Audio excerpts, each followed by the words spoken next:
La intervención que vamos a tener durante el día de hoy está dividida en 3 fases. En la primera, básicamente lo que queremos es tocar cuáles son las definiciones aceptables sobre hipertensión y las clasificaciones, que es un poquito, hacemos alusión a lo que habló el doctor Delgado y expandimos estas definiciones. Vamos entonces a la segunda parte a hablar sobre el tratamiento farmacológico, particularmente tratar de identificar las herramientas que ustedes van a usar como clínicos y como personas, ¿verdad?, que atienden directamente a los pacientes en cuanto a las terapias farmacológicas, los distintos tipos y los efectos secundarios que podemos esperar con cada una. Y durante la sesión inicial de la tarde, entonces vamos a trabajar distintas estrategias como tal, particularmente en grupos que tienen condiciones especiales y en quienes hay que manejar la hipertensión arterial. Así que a modo de introducción no tengo ningún conflicto de interés que declarar en términos del contenido de esta presentación. Como mencioné, vamos a trabajar primero cuál es la importancia del control de la hipertensión. Vamos a tocar brevemente un poquito sobre la biología de la hipertensión arterial y lo que es el daño al órgano terminal, el target organ damage. Vamos a trabajar sobre las causas de la hipertensión, la clasificación de la hipertensión en los adultos y el cernimiento. Y por último, vamos a tocar el tema sobre cómo se mide apropiadamente la hipertensión arterial en un adulto y cuáles son las herramientas para evaluar a estos pacientes. A modo de repaso, quiero comentarles que el tratamiento de hipertensión es una de las causas comunes para visitas a los clínicos en los Estados Unidos y en Puerto Rico. Aproximadamente 30% de todos los adultos tienen hipertensión, de los cuales 8% no está diagnosticado. Y por lo menos se estima que por lo menos 50% de los pacientes que tienen hipertensión está básicamente fuera de control, no está controlada apropiadamente. En cuanto al cuál es el beneficio del tratamiento de la hipertensión, pues podemos identificar 3 factores importantes. En primer lugar, el tratamiento de hipertensión me reduce en 50% el riesgo relativo de desarrollar fallo cardíaco. De igual manera, me reduce entre 30 y 40% el riesgo de desarrollar un derrame o un accidente cerebrovascular y entre 20 y 25% el riesgo de desarrollar un infarto al miocardio. En cuanto a la biología de la hipertensión, con esta laminilla no quiero entrar en unos detalles muy específicos porque están fuera del scope de esta presentación, pero lo que quiero es que tengan una ilustración que les identifique cuál es la interrelación de los distintos órganos en el manejo y en el control de la presión de un paciente, particularmente la presencia de los vasoreceptores carótidos y miocárdicos, que obviamente pues llevan esa señal al cerebro y a su vez entonces controla tanto la contractilidad cardíaca como el tono de los vasos sanguíneos, la actividad de la glándula adrenal y obviamente la actividad renal. En ese sentido, el riñón pues nos secreta renina, que es convertido que convierte angiotensinógeno a la angiotensina 1. A su vez, entonces, el ACE convierte la angiotensina 1 a la angiotensina 2 y esta molécula es la que principalmente actúa a través de los receptores de AT1 que están ubicados en distintos órganos, particularmente el cerebro, que nos lleva entonces a la activación simpatética en el sistema endotelial de los vasos sanguíneos. También están ubicados en el miocardio, en el endocardio particularmente, lo que me lleva entonces a un cambio en la contractilidad cardíaca, en el riñón, que entonces me lleva a la acumulación o la retención de sodio, y en la glándula adrenal, que entonces me lleva a la liberación de aldosterona, que promueve también la retención de sodio. En cuanto a daño a órgano terminal o el target organ damage, esto es un concepto muy importante, particularmente para identificar cuáles son los efectos más nocivos que puede tener una presión descontrolada en los pacientes. Aquí podemos identificar que la hipertensión está asociada a hipertrofia del ventrículo izquierdo, está asociada al desarrollo de fallo cardíaco tanto sistólico como diastólico, mejor conocido también como fallo cardíaco con fracción de expulsión preservada o fallo cardíaco con fracción de expulsión reducida en el caso de sistólico. Hemorragias o accidentes cerebrovasculares de naturaleza isquémica, enfermedad isquémica cardíaca o enfermedad coronaria y la enfermedad de riñón crónica. En cuanto a los tipos de hipertensión, pues podemos identificar 2 tipos principales. En primer lugar, la hipertensión primaria o esencial y en segundo lugar, la hipertensión secundaria. Los factores de riesgo para el desarrollo de hipertensión primaria pues son los siguientes. Podemos identificar en primer lugar edad. Entre mayor edad, pues mayor riesgo de desarrollar hipertensión. Obesidad, historial familiar de hipertensión, la raza, el número de nefrones, es decir, si se reduce el número de nefrones, aumenta el riesgo de hipertensión arterial, una dieta alta en sodio, consumo de alcohol excesivo, que es algo a lo que el doctor Delgado aludió durante su presentación, inactividad física, diabetes y dislipidemia. Ahora bien, causas de hipertensión secundaria. Aquí podemos identificar, en primer lugar, medicamentos, drogas ilícitas, enfermedad renal primaria, aldosteronismo primario, enfermedad renovascular, y vamos a hablar un poquito de eso más adelante, apnea obstructiva del sueño, feocromocitoma, síndrome de Cushing, hipotiroidismo y coartación de la aorta. Todas estas son causas de hipertensión secundaria y tenemos que tenerlas en mente cuando evaluamos a un paciente que nos presenta con hipertensión. A nivel de medicamentos, tenemos que estar muy vigilantes a algunos medicamentos que pueden causar hipertensión. Entre ellos quiero mencionarles algunos que son bastante comunes. Los anticonceptivos orales, particularmente aquellos que tienen unas dosis altas de estrógeno. Los NSAIDs, particularmente en aquellos pacientes que tienen un uso crónico de estos medicamentos. Antidepresivos, particularmente los TCAs y los serotonin receptor inhibitors. Los glucocorticoides, algunos medicamentos de congestionantes, particularmente aquellos que tienen pseudoefedrina, medicamentos para pérdida de peso, eritropoyetina, ciclosporina y estimulantes como las anfetaminas.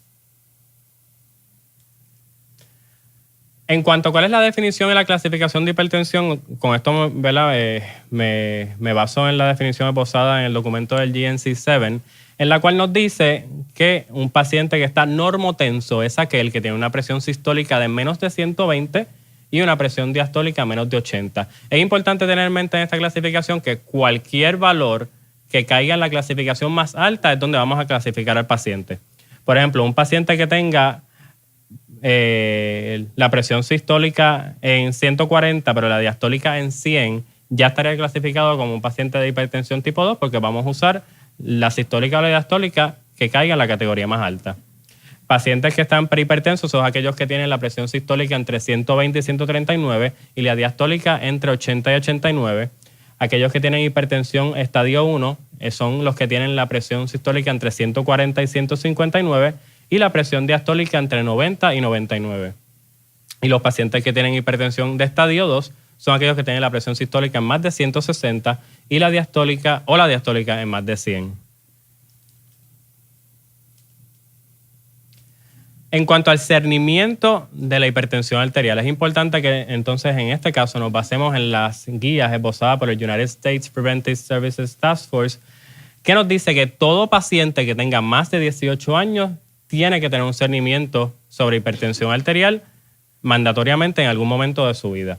Particularmente, si nos llega el paciente de 30 años que nunca ha tenido un cernimiento anteriormente, en ese momento hay que hacerlo, pero de los 18 en adelante, en cualquier momento. Ahora bien, pacientes que tengan más de 40 años y que estén a riesgo de hipertensión arterial, esos tienen que tener un cernimiento anual. Aquellos pacientes que tengan entre 18 y 39 años, que estén normotensos, menos de 130, 89, y que no tienen otros factores de riesgo, pueden entonces tener un recernimiento cada 3 a 5 años. ¿Okay? ¿Cómo vamos a medir la hipertensión arterial? Pues hay 3 metodologías principales para hacer esta medida. La primera es usar un monitoreo ambulatorio de presión arterial o el Ambulatory Blood Pressure Monitoring, y vamos a hablar bastante sobre esto, particularmente en la tercera conferencia.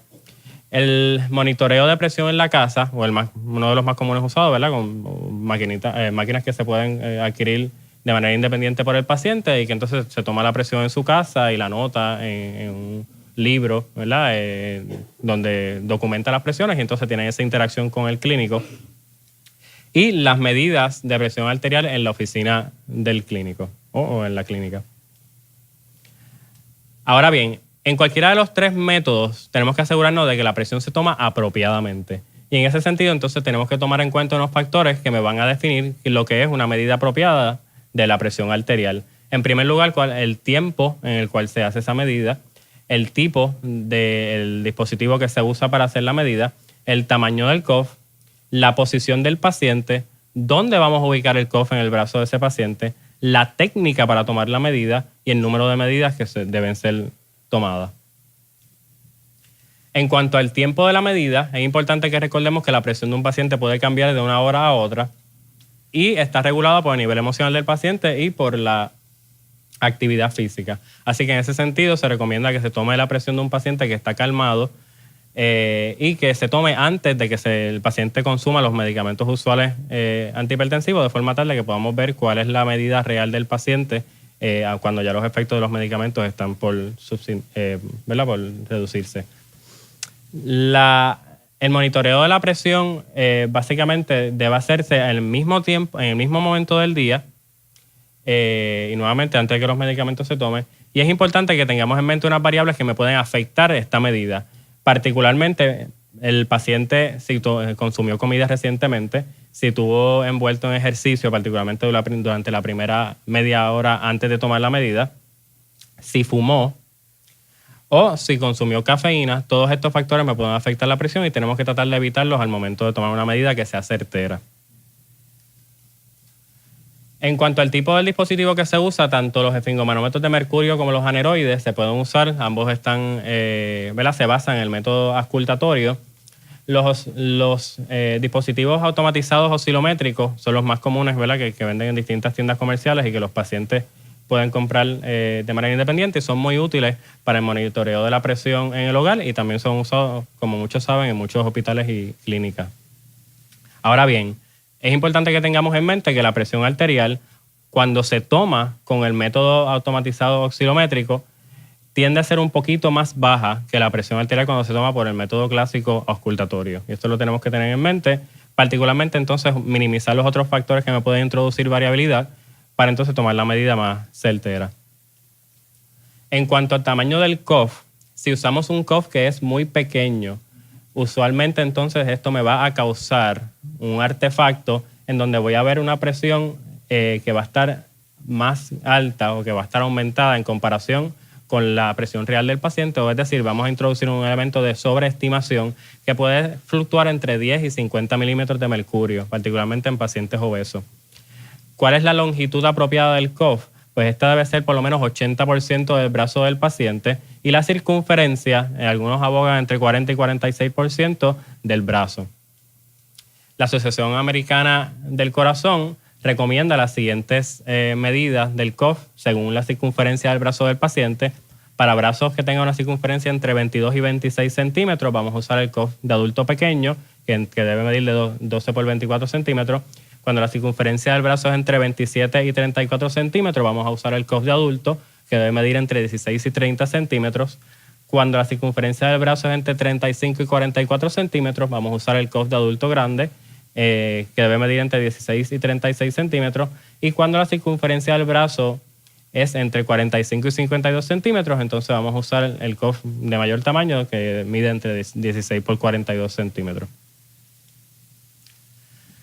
Quería tomar un momento para entonces hablarles sobre el fenómeno de la pseudohipertensión. Y esto se da particularmente cuando se toma la medida de presión y esa compresión que hace el cuff la hace contra una arteria que está rígida, particularmente por calcificación. Eso se da o se ve con mayor frecuencia en pacientes de edad avanzada.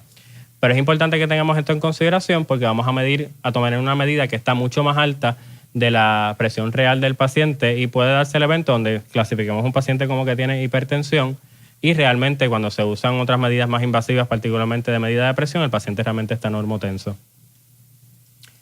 La posición del paciente es muy importante. El paciente se debe sentar, tener su espalda derecha y las piernas que no estén cruzadas. Si la espalda del paciente no está derecha y está apoyada apropiadamente, puedo tener una presión que esté más alta, por lo menos 6 milímetros de mercurio de la real. Y si las piernas están cruzadas, la presión me puede variar la sistólica entre 2 y 8 milímetros de mercurio. El brazo, es importante también, debe estar apoyado al nivel del corazón. Si se permite que el brazo esté libremente sin apoyo, esto me puede afectar la medida entre 10 y 20 milímetros de mercurio. Y es principalmente causado por un aumento de la presión hidrostática inducido por la gravedad. De igual manera, el paciente debe estar sentado, callado, por lo menos 5 minutos antes de tomarse la presión arterial.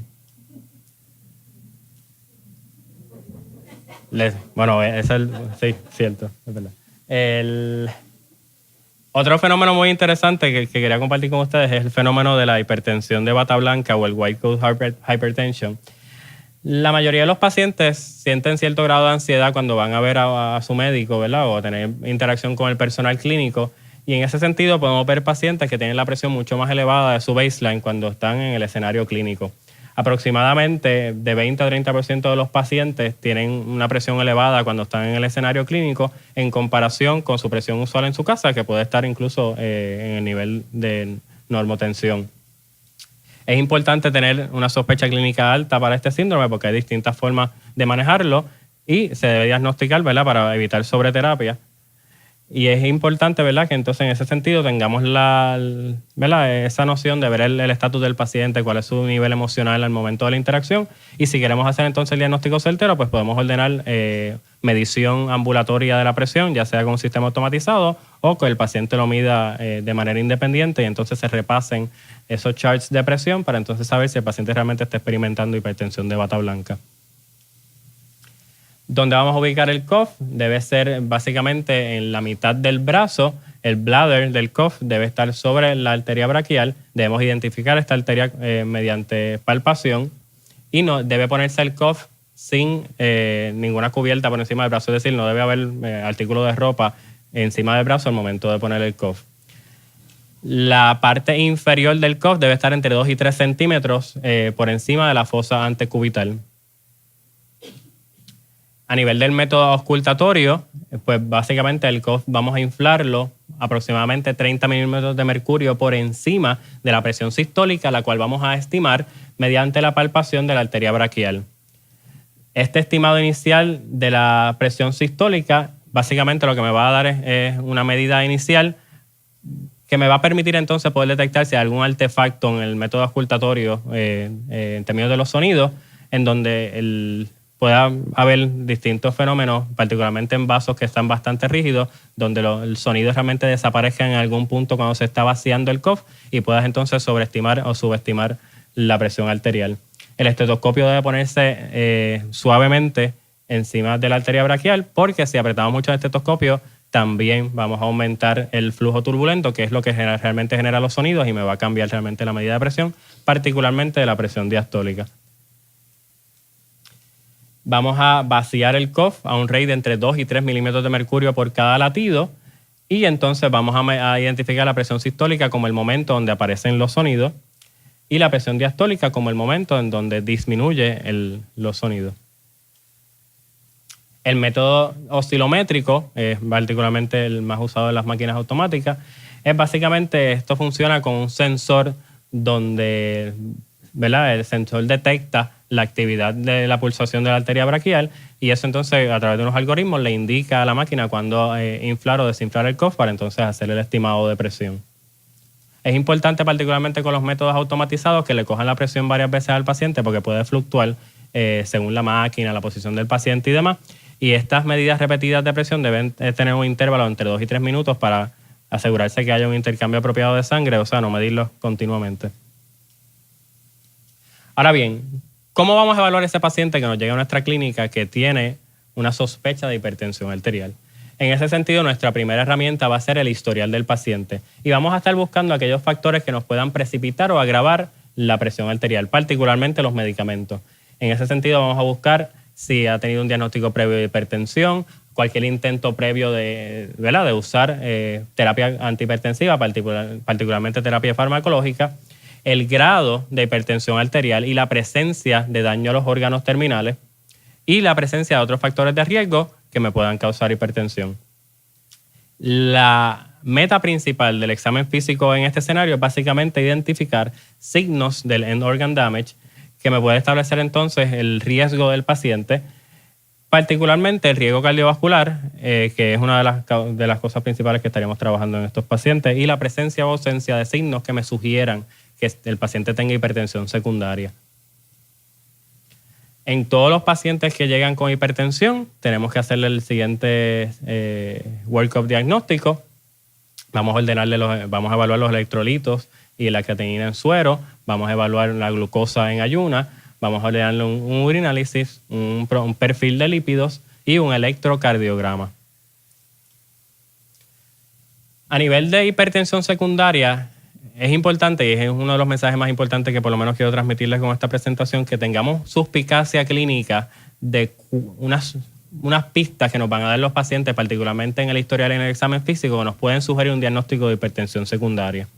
En ese sentido, vamos a sospechar hipertensión secundaria cuando es un paciente que tiene una hipertensión new onset, particularmente si el paciente es muy joven o el paciente tiene una edad bastante avanzada.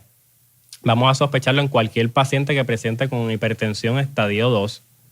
Vamos a sospecharlo en pacientes que tengan hipertensión abrupta, cuando sabemos de facto que era normotenso hace poco tiempo atrás.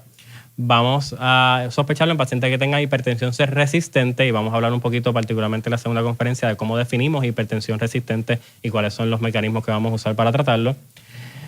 Y vamos a entonces sospecharlo en aquellos pacientes que tengan unas sospechas específicas que voy a detallar a continuación. ¿Qué cosas debo estar pendiente que nos daría esa sospecha de que el paciente pueda tener hipertensión secundaria?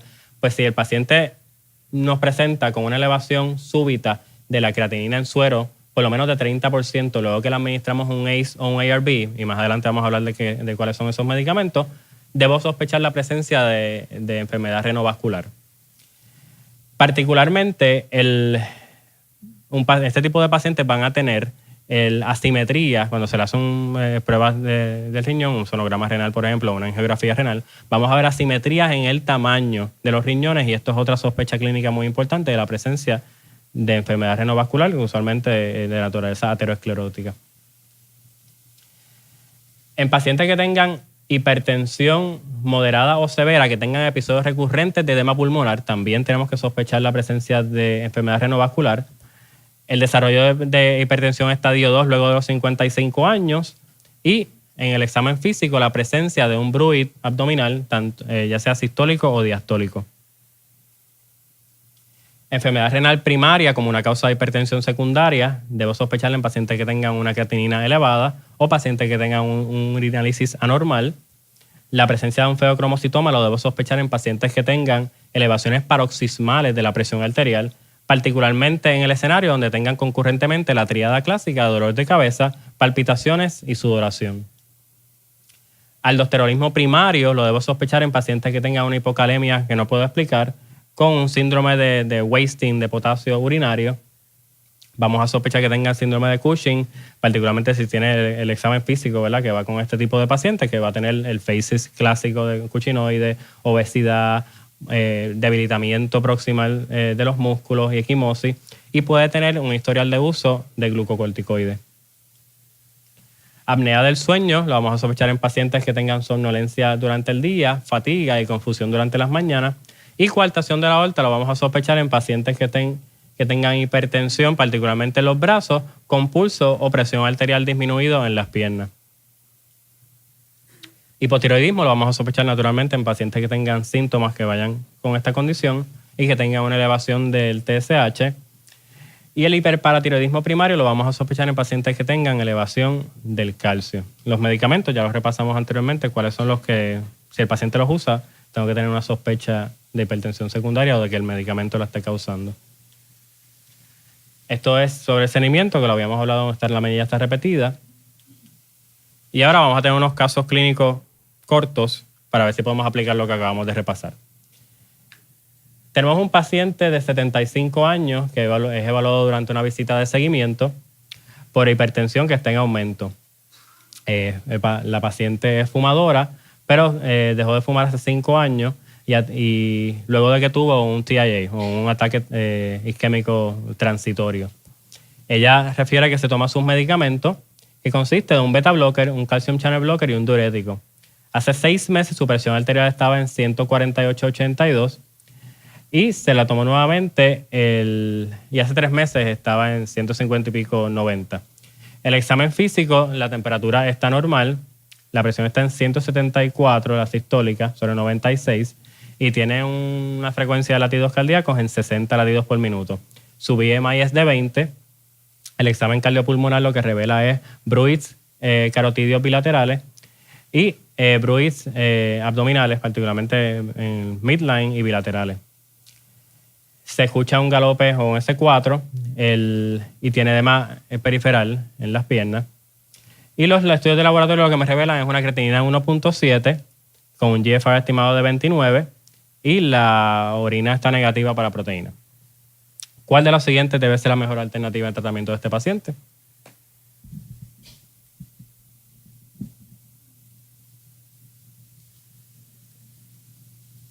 Las alternativas son añadirle un ACE inhibitor, aumentarle la dosis de beta blocker, obtener por un Doppler, un ultrasonido Doppler, ¿verdad?, de las arterias renales y una angiografía del riñón.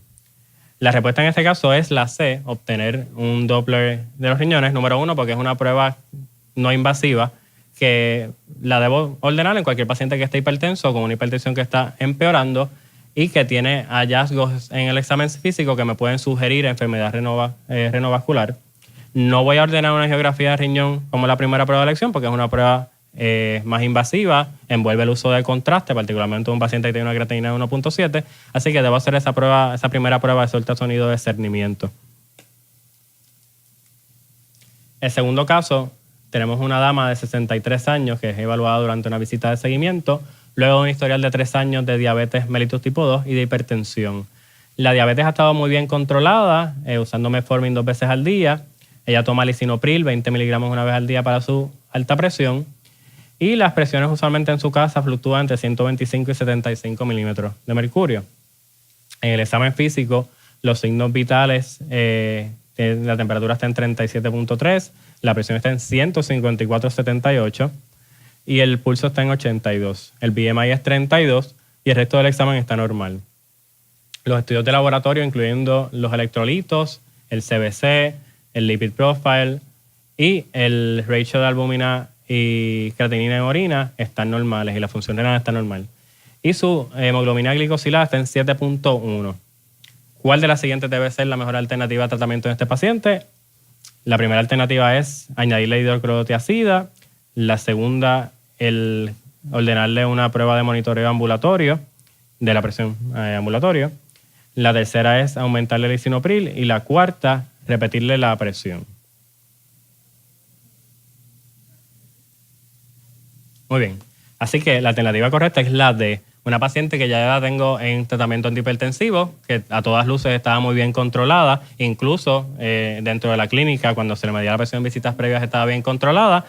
Lo que hablamos ahorita, tenemos que entonces descartar que haya cualquier otra variable externa que me haya estado afectando la presión, ya sea en el momento de la toma de la muestra, paciente que haya tomado un café o haya ido a fumar o estuviera haciendo ejercicio, que se subieron 5 pisos a la oficina del médico antes de que se le tome la presión.